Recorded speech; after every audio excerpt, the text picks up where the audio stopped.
Let's learn how to fix the photo mode missing on TikTok. If you want to know how to fix the photo mode missing on TikTok, then follow this step-by-step video till the end.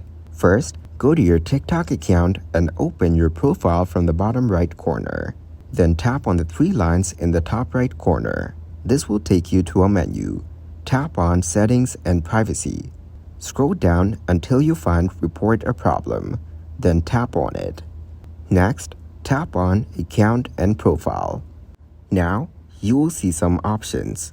Tap on Editing Profile, then Other, and finally, Need More Help. You'll be taken to a page where you can write a message to TikTok support. Write something like, I am missing the TikTok photo mode option on my account. I need this to be fixed.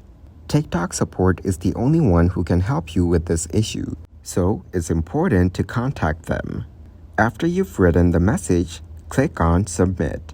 Wait for about 24 to 48 hours for TikTok support to respond. Hopefully, they will fix the issue for you. If this tutorial was helpful, please subscribe and like the video.